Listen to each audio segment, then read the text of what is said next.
আসছো কেন? কি করো? গাইস আমরা আমাদের নিউ ফ্যামিলি মেম্বার নিয়ে আসলাম আগেরটা ফেলে। কি ফ্যামিলি মেম্বারটা কে শুনি? ফ্যামিলি মেম্বারটা হচ্ছে ওয়াশিং মেশিন। ওয়াও, খুব নাইস তো ওয়াশিং মেশিনটা। আগেরটা কি বলবো, এটা একটু বেশি ছোট হয়ে গেছে।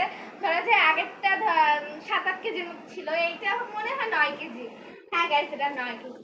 ওয়াও, তোমার ওয়াশিং মেশিনটা দেখেই বোঝা যাচ্ছে যে অনেক মানে সুন্দর। আনবক্সিং করা হবে, তো লেটস সি। আনবক্সিং ভিডিওটাও কিন্তু শেয়ার করা হবে। ওকে, সো তুমি অনেক হ্যাপি এটা পেয়ে, না? ইয়েস, এখন আমি পুরানটার কথা মনে রাখবো না। ছি ছি ছি ছি, তোমার মেন্টালিটি কিন্তু চেঞ্জ করতে হবে, এরকম হলে কিভাবে হবে? Guys, it's just কি বলবো, thing, not an animal or not a person. তো অনেক এক্সপেন্সিভ একটা জিনিস তাহলে নিয়ে এসেছো তোমরা।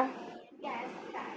তো এটার ভিতরে কি কাপড় তুমিই ধুবা নাকি হচ্ছে তোমাদের বুয়া? Guys, আগেরটা যখন ছিল তখন তো আমরা সবাই ধুইছি, তো এখন এটা আর কে ধুবে? Of course বুয়া ধুবে, হ্যাঁ, আচ্ছা। কারণ আমাদের তো আলাদা সময়। ওকে এক সময় আমরাও দিতে পারি। That's it.